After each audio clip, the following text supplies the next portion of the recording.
Episode 583 जमीन पर विस्फोट करना। देव की आंखें चौड़ी हो गईं और उसने कहा, वे ऐसा क्यों करेंगे? क्या ये सैनिकों को प्रशिक्षित करने के लिए हो सकता है? अथर्व ने सोचा, फिर अपना सिर हिलाया और कहा, मुझे नहीं पता। चलो अभी उन्हें अनदेखा करते हैं। चलो, हम नीचे उतरते हैं। उसने अपना हाथ बढ़ाया और अपने जीवन की सबसे जानी पहचानी जगह की ओर इशारा किया और कहा, वो चुरू परिवार का आंगन है और यह वो जगह भी है जहां मैं 16 साल तक बड़ा हुआ हूं। दादाजी और छोटी चाची अभी वहीं हैं।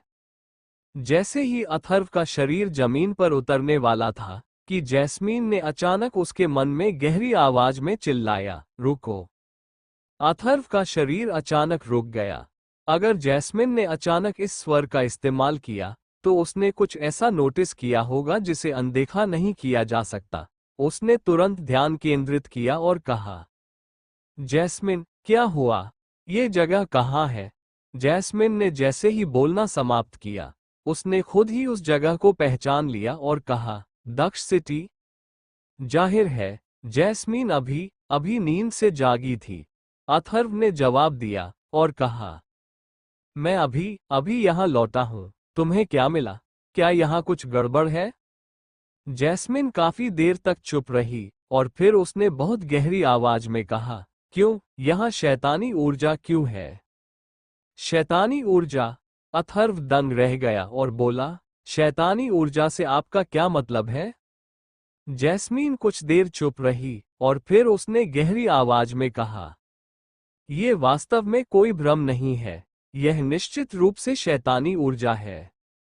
शैतानी ऊर्जा, इसे सरल शब्दों में समझाएं तो ये तब होता है जब एक या एक से अधिक प्रकार की नकारात्मक भावनाएं एक निश्चित सीमा तक पहुंच जाती है।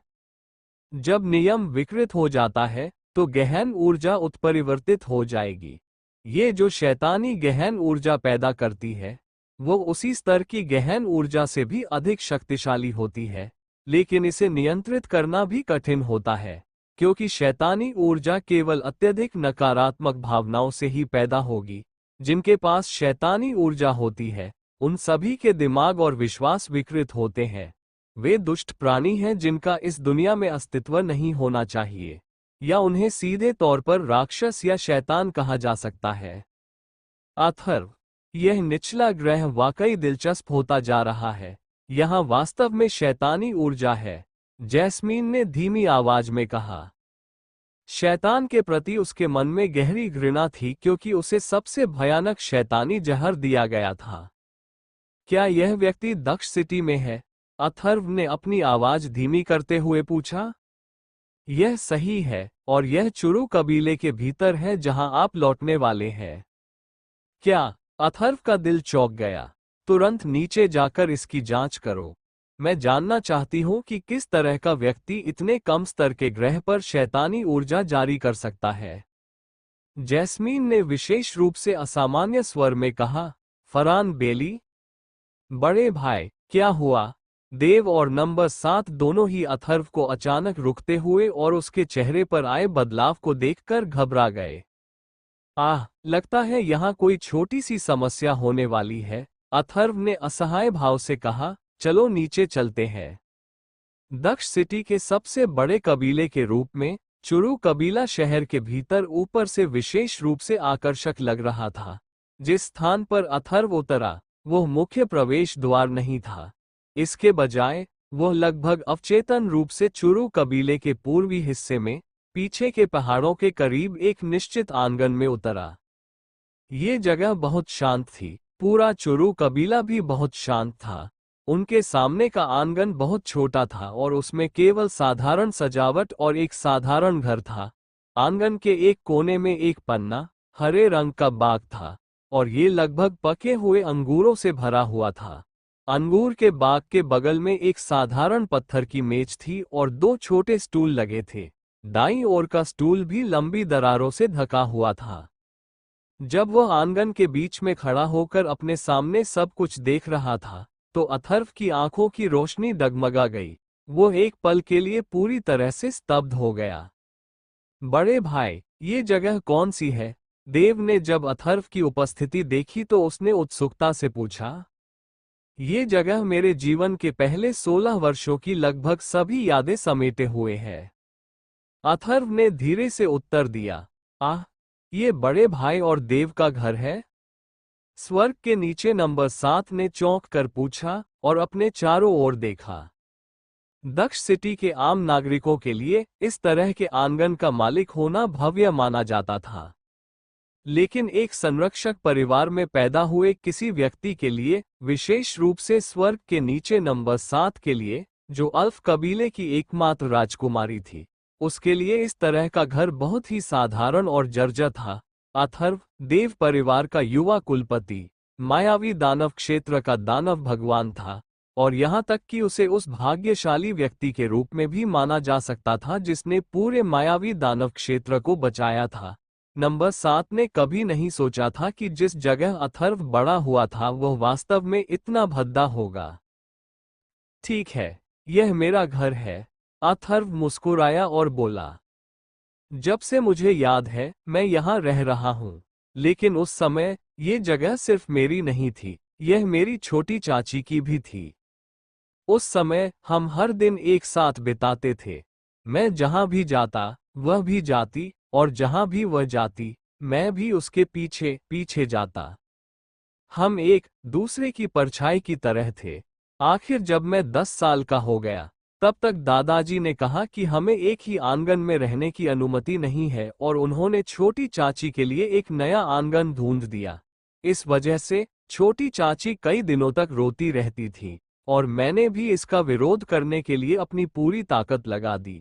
हालांकि दादाजी, जो आमतौर पर हमें हर संभव तरीके से लाड़ प्यार करते थे और बिगाड़ते थे, वे इस मामले में किसी भी तरह से पीछे नहीं हटे। तब से छोटी चाची, जो अब अपने नए आंगन में रह रही थी, अक्सर चुपके से मेरे साथ सोने के लिए आती थी, लेकिन जब दादाजी को पता चलता था तो उसे बहुत डांट पड़ती थी।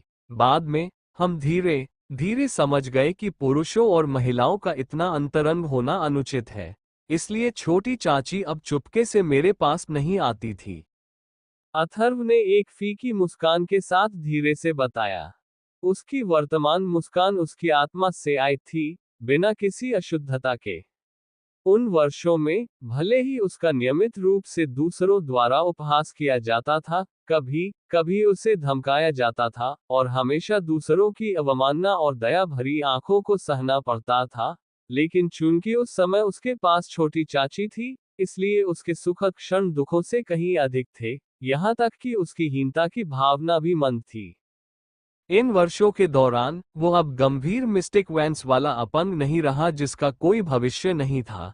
वह केवल मजबूत होता गया, और अब अधिक से अधिक लोग उसका सम्मान करने लगे, इतना कि कुछ लोग उससे डरते थे। उसका वर्तमान स्तर चुरू संप्रदाय से बहुत अधिक था, जिसे चुरू कबीले के लोग देवताओं की तरह पूजते थे। फिर भी इसने उसकी दुनिया को परीक्षणों और कठिनाइयों से भर दिया, जिसके कारण वह उस खुशहाल दुनिया में वापस नहीं लौट पाया जहां उसकी छोटी चाची ही रहती थी। जब से वह यहां आया था, तब से 6 साल से अधिक समय बीत चुका था, लेकिन यहाँ की हर चीज बिना किसी बदलाव के उसकी यादों में लगभग पूरी तरह से समाहित थी। भले ही वह गेट, खिड़कियां, पत्थर की मेज या अंगूर का बाग हो, यहाँ तक कि 6 साल पहले आर्या के साथ उसकी शादी के दिन जो लालटेन यहाँ लटकाई गई थी, वह अभी भी वहां थी, हालांकि यह पहले से ही हवा से विकृत हो गई थी। पूरा आंगन अविश्वसनीय रूप से साफ सुथरा लग रहा था, बिना किसी बर्बादी या गंदगी के, जिसकी अथर्व ने 6 साल पहले छोड़ी गई जगह से उम्मीद की थी।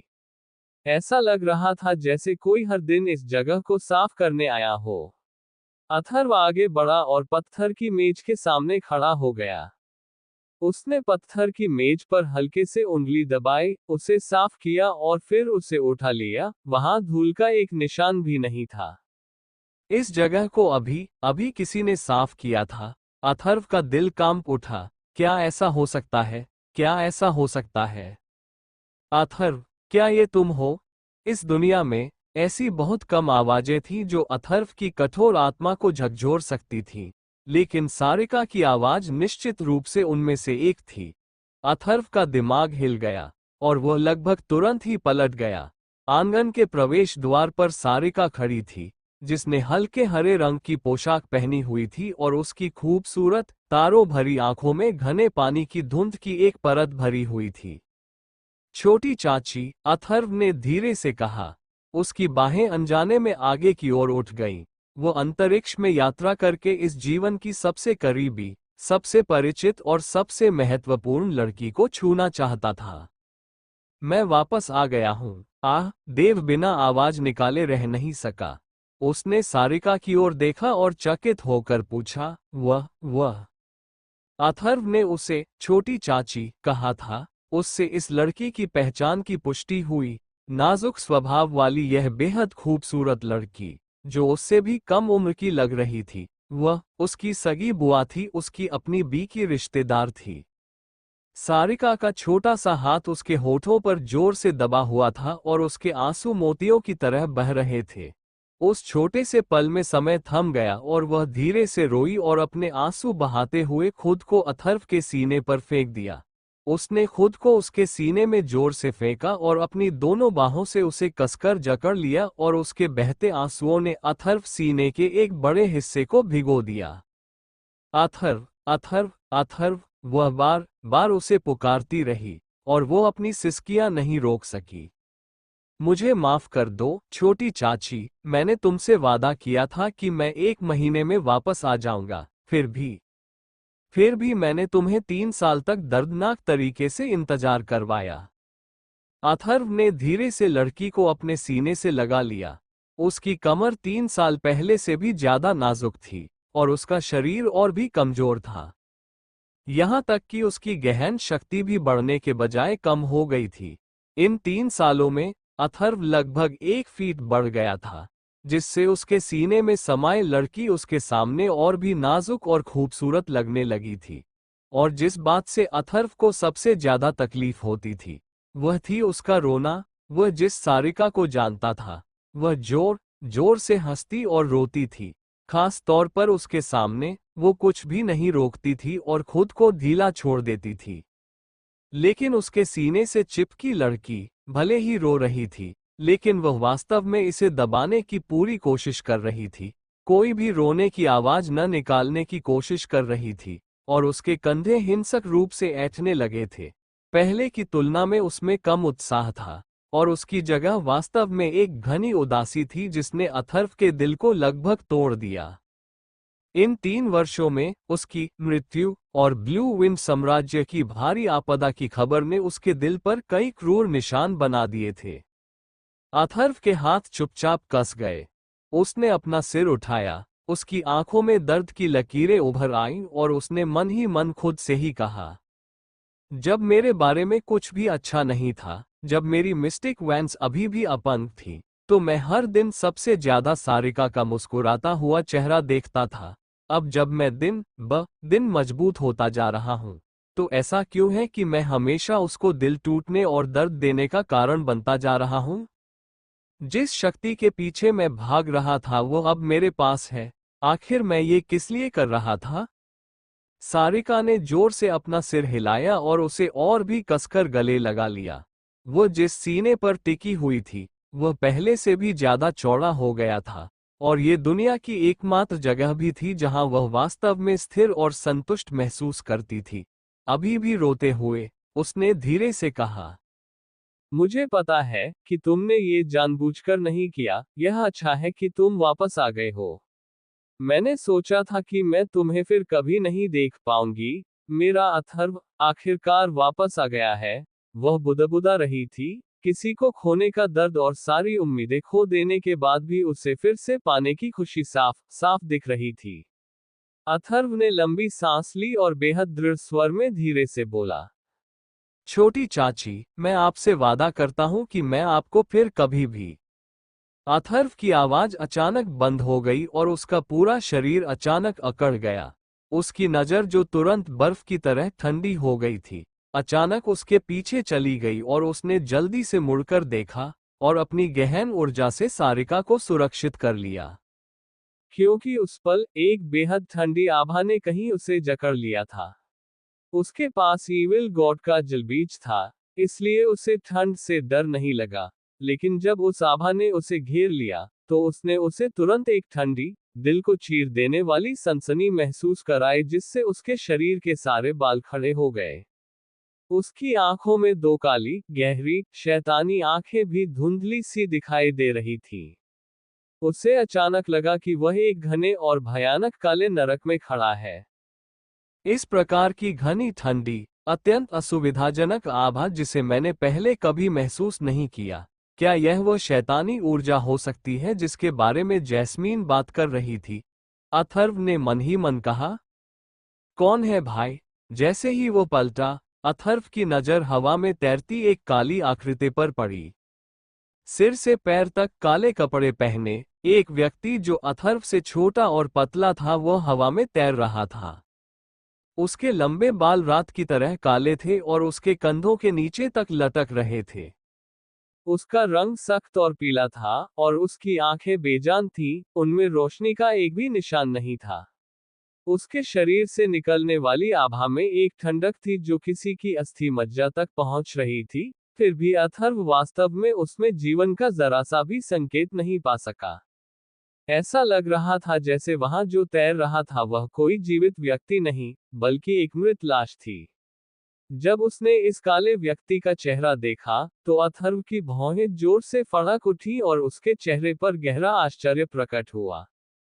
फरहान बेली। जैसे ही उसने अपना वाक्य खत्म किया, अथर्व की आवाज में एक अलग झिझक दिखाई दी। उसकी बाहरी शक्ल और हाव भाव बिल्कुल वैसी ही थी जैसी उसकी यादों में फरहान बेली की थी। हालांकि जिस फरहान बेली को वह जानता था, उसमें कभी इस तरह की आभा नहीं थी।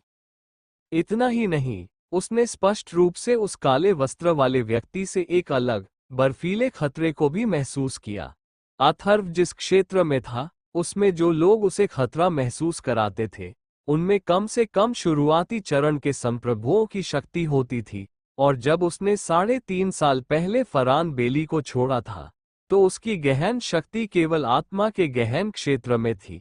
केवल 4 साल में उसके लिए किसी भी तरह से उस स्तर तक पहुंचना संभव नहीं था जो अथर्व को खतरा महसूस कराने के लिए पर्याप्त मजबूत हो। ये तो असल में वही लड़का है। जैस्मिन की आवाज में भी वही आश्चर्य था। अथो देव, फरहान का चेहरा अभी भी सख्त था, और जब वह बोलता था, चाहे वह उसके हाव भाव में हो या उसकी गहरी आंखें, उनमें जरा सी भी हिचकिचाहट नहीं थी। फिर भी उसकी आवाज में बर्फ की तरह ठंडा, हड्डियों को चीर देने वाला आक्रोश था। तुम अभी भी जिंदा हो, तुम वाकई अभी भी जिंदा हो। अथर्व को घेरने वाली आभा तुरंत कई गुना अधिक ठंडी हो गई।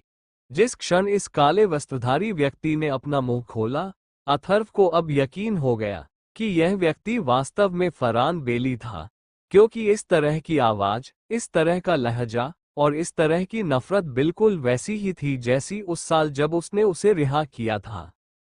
क्या तुम्हें पता है कि जब मैंने सुना कि तुम मर गए हो तो मुझे कितनी नफरत हुई और मुझे कितना दुख हुआ? इन सालों में मैंने ये भी कामना की है कि तुम मेरे सपनों में वापस जीवित हो जाओ ताकि मैं व्यक्तिगत रूप से तुम्हें टुकड़े टुकड़े कर सकूं। फरहान बेली के हाथ कांपने लगे और काली ऊर्जा की दो गेंदें जो लगातार बड़ी होती जा रही थी, उसके हाथ की हथेली के चारों ओर तैरने लगी। अथर्व ने काली ऊर्जा की दो गेंदों पर नजर डाली, उसने बस उन पर नजर डाली थी, फिर भी इससे उसका पूरा शरीर बेहद असहज महसूस कर रहा था। उसने अपनी नजर वापस घुमाए और बिना पीछे हटे सीधे फरहान बेली की ओर देखते हुए कहा, लगता है तुम्हारा सपना पहले ही सच हो चुका है। हालांकि, क्या तुम सच में सोचते हो कि तुम मुझे मार सकते हो? फरहान के जवाब देने से पहले ही जैस्मीन ने अथर्व के मन में ठहाके लगाए और कहा, उसकी वर्तमान गहन शक्ति संप्रभु गहन क्षेत्र 5वें स्तर पर है। उसकी शैतानी गहन शक्ति के विशेष गुणों के साथ, यदि आप उससे सीधे लड़ें, तो वह निश्चित रूप से आपको मार सकता है। जैस्मीन की बात सुनकर अथर्व की आंखों के कोने जोर से फड़कने लगे और उसने जैस्मीन से कहा, तुम मजाक कर रही हो, है ना? उस वर्ष, जब उसने बनिंग हेवन संप्रदाय का सफाया किया था, तो उसने केवल फरहान को इसलिए छोड़ा था क्योंकि उसने सारिका को बचाया था और सारिका ने उससे विनती की थी। दूसरा कारण ये था कि वह अवचेतन रूप से मानता था कि भले ही फरहान जीवित रहे, लेकिन वो कभी भी खतरा नहीं बन पाएगा।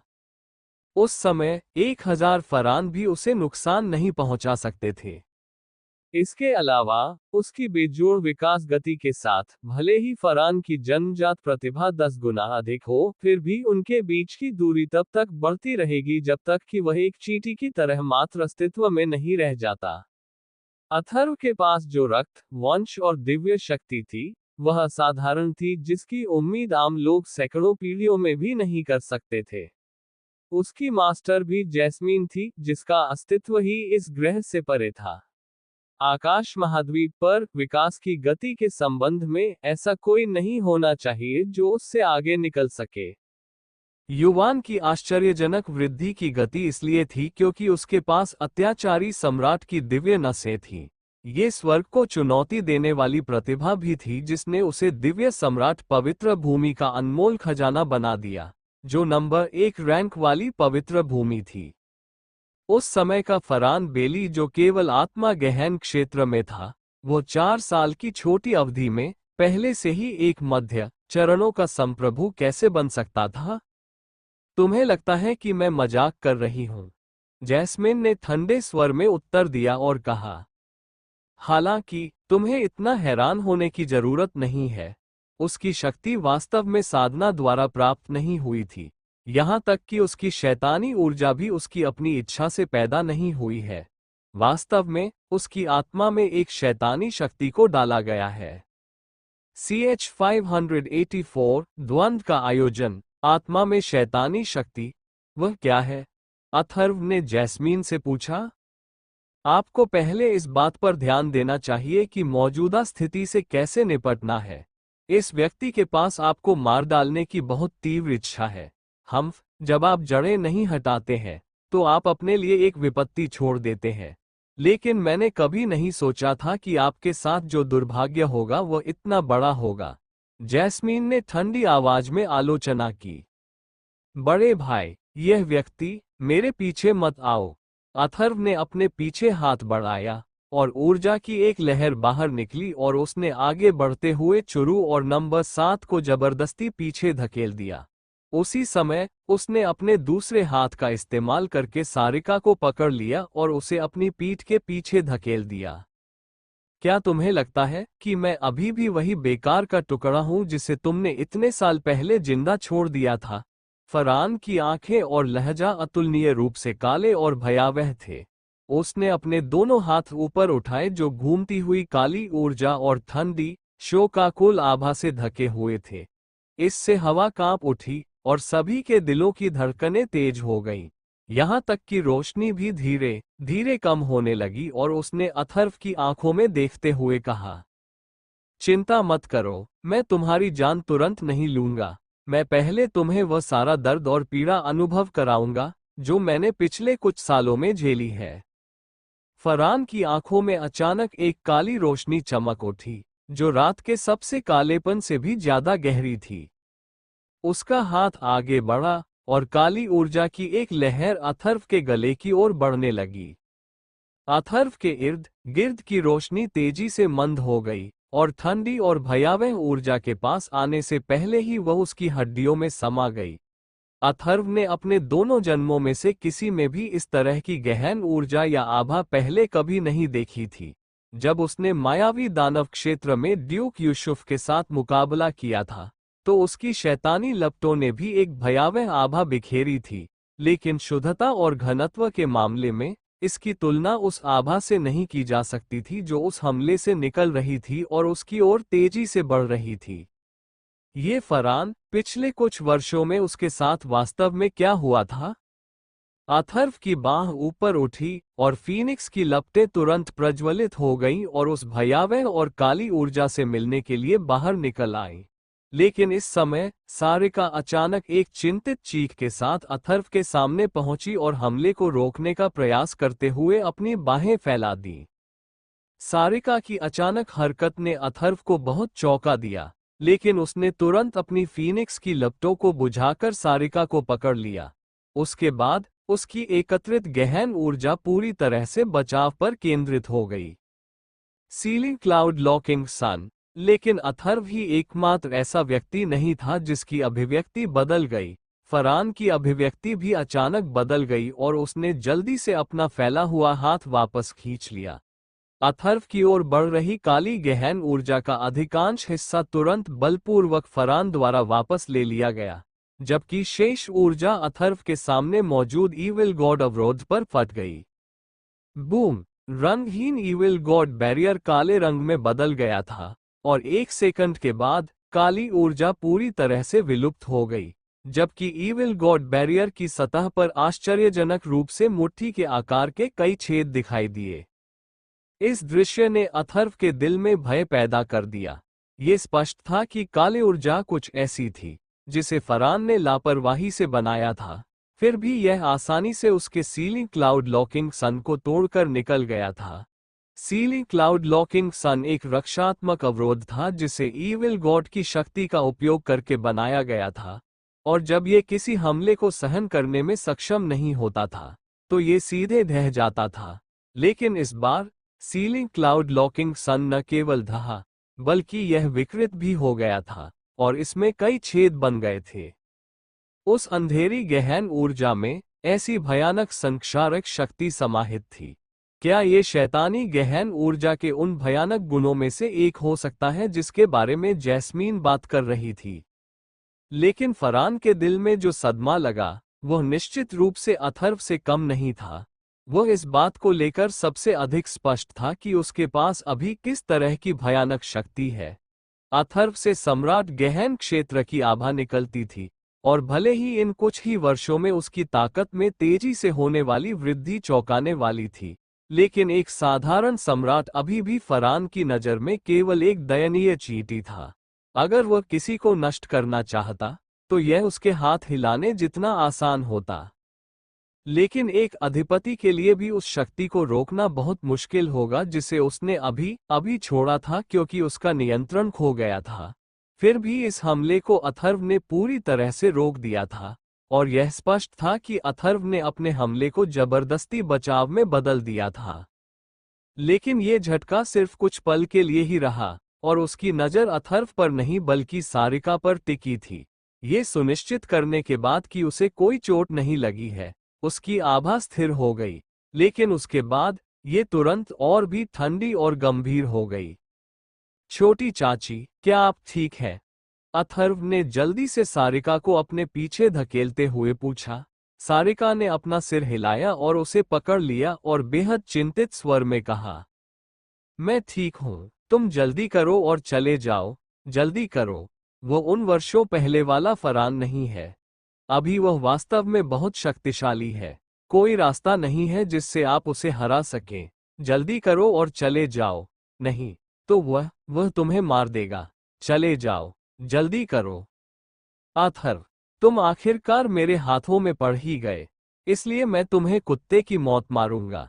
ये देखने के बाद कि कैसे सारिका ने अथर्व की रक्षा के लिए अपनी जान की परवाह नहीं की, फरहान की आंखों में नफरत की आग चमक उठी और उसके शरीर के चारों ओर की काली ऊर्जा अचानक उसके चारों ओर फूट पड़ी। पलक झपकते ही आसमान और धरती पर अंधेरा छा गया। हवा का बहना पूरी तरह से बंद हो गया और चारों ओर का वातावरण इतना अंधेरा और भयावह हो गया कि ऐसा लग रहा था मानो हर कोई नारकीय यातना में डूब गया हो। यह क्या है? देव ने घबरा कर कहा और उसने नंबर 7 को कसकर धक लिया। उसके सामने की दुनिया तेजी से काली और धूसर हो गई थी। ऐसा लग रहा था जैसे उस क्षेत्र की सारी रोशनी तेजी से किसी चीज ने निगल ली हो। इस तरह का विचित्र दृश्य कुछ ऐसा था जो उसने पहले कभी नहीं देखा था। भले ही वह दानवशाही शहर में पला बड़ा था, जो कि मायावी दानव क्षेत्र के भीतर शक्ति के उच्चतम सोपानों का स्थान था। मत करो, सारिका ने तेजी से चिल्लाते हुए पलटकर अपनी बाहें एक बार फिर फैलाई और अपने शरीर का इस्तेमाल अथर्व को धकने के लिए किया। उसने फरहान की ओर देखा जिसका पूरा शरीर घूमती हुई काली ऊर्जा से ढका हुआ था, और अपनी आंखों में एक गुहार के साथ कहा, बड़े भाई फरहान, मैं आपसे विनती करती हूँ, मैं आपसे विनती करती हूँ, कृपया उसे मत मारो। मुझे उसे मारना होगा। फरहान ने धीमी आवाज में जवाब दिया और कहा, उसने बार बार मेरे सिर पर पैर रखा है और मेरी गरिमा को धूल में मिला दिया है। उसने मेरे पिता को मार डाला, मेरे दादा को मार डाला और मेरे गुरु को मार डाला। उसने मेरे कबीले के सभी लोगों को मार डाला, सभी को।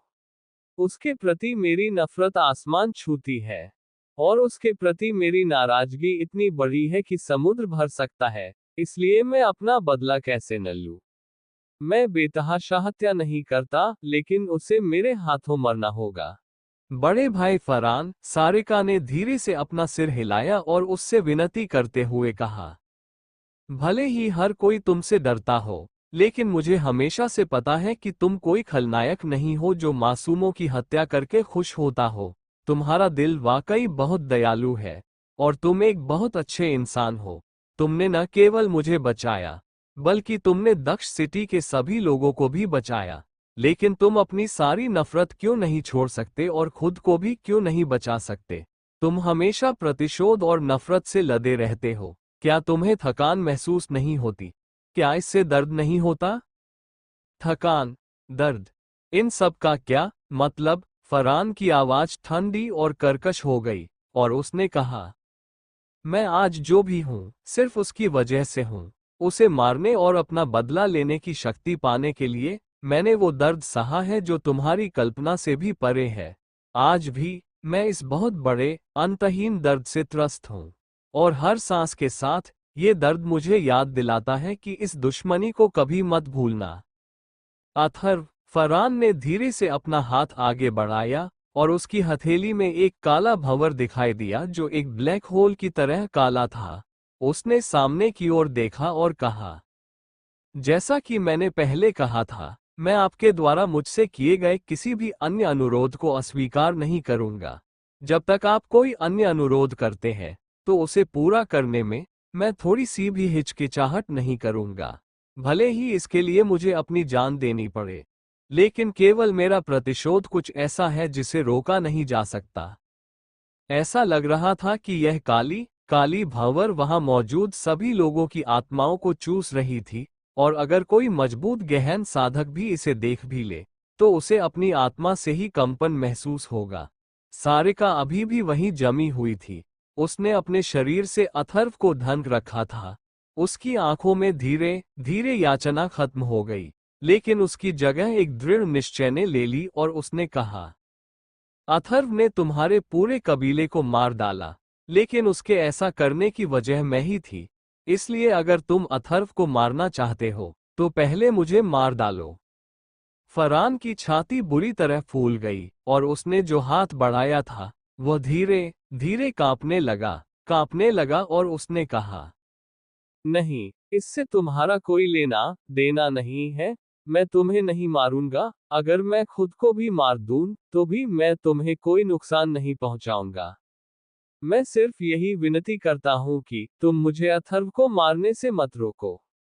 तुम्हें पता होना चाहिए कि अपनी ताकत से तुम मुझे रोक नहीं पाओगी। मैं तुम्हें रोकने में असमर्थ हूं। सारिका की नजर दृढ़ और निर्णायक रही और उसने कहा, लेकिन अगर तुमने सचमुच अथर्व को मार दिया तो मैं तुमसे हमेशा के लिए नफरत करूंगी और मैं तुम्हें कभी माफ नहीं करूंगी। फरहान अपनी जगह पर जम गया और अंधकार में और उदास ऊर्जा अचानक स्थिर हो गई। उसके बाद उसकी आंखें, हाथ और उसका पूरा शरीर बेहोशी की तरह कंपन से कांपने लगा।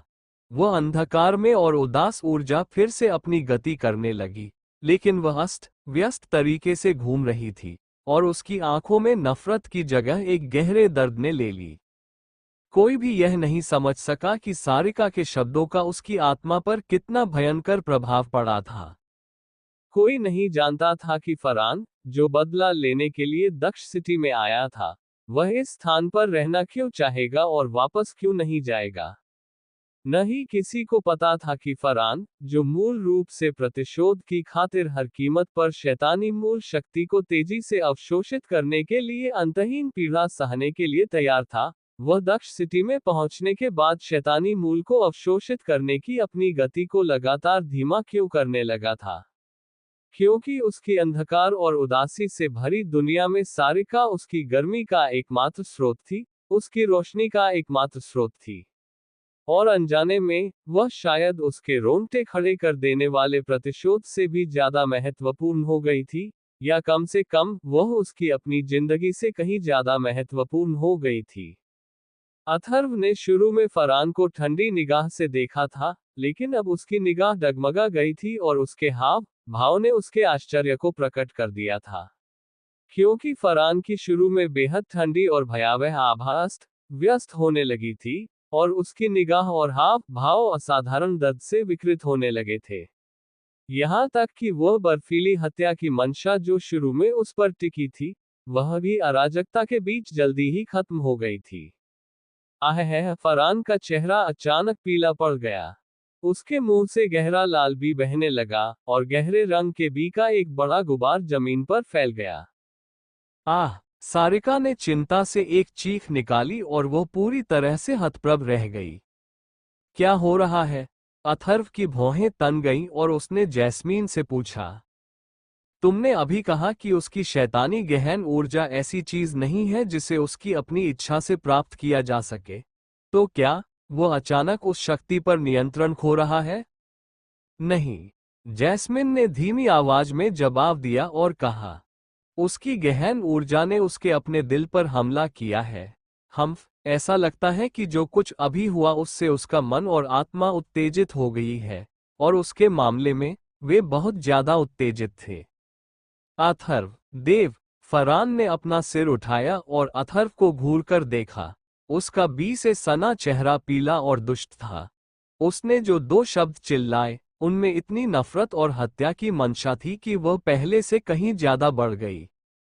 अथर्व ने धीरे से सारिका को अपने पीछे धकेला और धीरे धीरे फरहान की ओर चलना शुरू कर दिया। अथर्व, सारिका ने उत्सुकता से अथर्व के कंधे को खींचा और उसे रोकते हुए कहा, उस ओर मत जाओ, वह चिंता मत करो। अथर्व ने अपने कंधे को कसकर पकड़े हुए हाथ को धीरे से पकड़ा और सारिका की आंखों में गहराई से देखते हुए कहा, उसके और मेरे बीच की दुश्मनी ऐसी चीज नहीं है जिसे मिटाया जा सके या जिससे उसे रोका जा सके। जब तक मैं जिंदा हूं, तब तक इसे टाला नहीं जा सकता। मेरे पास एकमात्र विकल्प इसका सामना करना है। लेकिन तुम्हें चिंता करने की जरूरत नहीं है, वह वाकई उन सभी सालों पहले वाला फरहान नहीं है, लेकिन मैं भी वही अथर्व नहीं हूं। अगर वह मुझे मारना चाहता है, तो यह उतना आसान नहीं होगा जितना वह सोचता है। अथर्व की आवाज धीमी हो गई, लेकिन वह फरहान की ओर आगे नहीं बढ़ा। उसने केवल फरहान की ओर देखा और शांत और गुनगुनी आवाज में कहा, फरहान, मुझे मारने की तुम्हारी इच्छा इतनी तीव्र है कि तुम इसके बारे में सपने देखते हो। मैं भी चाहता हूं कि तुम जो अचानक उपद्रव करने लगे हो, उसे जल्द से जल्द सुलझा लूं, ताकि मुझे तुम्हारी चिंता में लंबी और नींद रहित रातें बर्बाद करने की जरूरत न पड़े। हालांकि आज इस तरह की मुठभेड़ का समय नहीं है, क्योंकि इस समय मेरे पास निपटने के लिए बहुत सी चीजें हैं, इसलिए मेरे पास अभी तुम पर बर्बाद करने के लिए कोई समय नहीं है। और तुम्हारे लिए, अथर्व ने एक लंबी और शांत हंसी दी और कहा, जब तक मेरी छोटी चाची मेरी रक्षा के लिए यहाँ है, तब तक अगर तुम चाहो, तो भी मुझे मारना मुश्किल होगा। फरहान की आंखें चौड़ी होकर तश्तरी जैसी हो गईं, और उसके शरीर के चारों ओर की काली ऊर्जा भयंकर रूप से फूल गई। लेकिन इससे पहले कि वह अपना मुंह खोल पाता, अथर्व की अभिव्यक्ति और आवाज तुरंत गहरी हो गई और अथर्व ने अपना दाहिना हाथ आगे बढ़ाया और पूर्व की ओर इशारा करते हुए कहा, लेकिन तुम्हारे और मेरे बीच की शिकायतें ऐसी हैं जिन्हें हमें सुलझाना ही होगा, चाहे कुछ भी हो। और इसे सिर्फ हम दोनों के बीच ही सुलझाया जा सकता है। तो अब से 3 महीने बाद 150 किलोमीटर दूर पूर्वी समुद्र पर चलो, वहां हम मौत का द्वंद्व युद्ध करेंगे। उस समय मैं अकेला आऊंगा और किसी और को साथ नहीं लाऊंगा। और जहां तक तुम्हारा सवाल है, अथर्व की आंखें हल्की सी सिकुड़ गईं और उसने कहा, अगर तुम्हें डर है कि तुम हमेशा के लिए पूर्वी सागर में दफन हो जाओगे, तो जितनी मदद चाहिए उतनी ले आओ। ठंडी हवा में दोनों की नजरें टकराईं, एक में नफरत भरी हुई थी और दूसरी स्थिर पानी की तरह शांत थी। अचानक फरहान के शरीर से एक अतुलनीय गहरी काली रोशनी फूट पड़ी और एक पल के लिए सबकी आंखों के सामने घोर अंधेरा छा गया। अंधेरा छटने के बाद फरहान का शरीर भी आंखों से ओझल हो गया और यहाँ तक कि उसकी आभा भी पूरी तरह से गायब हो गई। अथर्व का हाथ धीरे से नीचे गिर गया और उसने चुपचाप राहत की सांस ली, लेकिन उसकी भौहें अभी भी कसी हुई थीं। मायावी दानव क्षेत्र से लौटने के बाद से 2 दिनों में वो एक के बाद एक समस्याओं में उलझता चला गया और हर समस्या पिछली से बड़ी होती गई। उसने कभी नहीं सोचा था कि जिस फरहान को उसने उस दिन बख्श दिया था, वह वास्तव में इस तरह के चौंकाने वाले अंदाज में फिर से उसके सामने आएगा। ये वास्तव में सच है कि यदि आप जड़ों को नहीं उखाड़ते हैं तो आपदा आ जाएगी। अथर्व ने अपने माथे को खुजलाया और ये शब्द उसके दिल में गूंज उठे। स्टोरी को आगे सुनने के लिए चैनल को सब्सक्राइब करें और अपने कमेंट करें और लाइक दिस स्टोरी।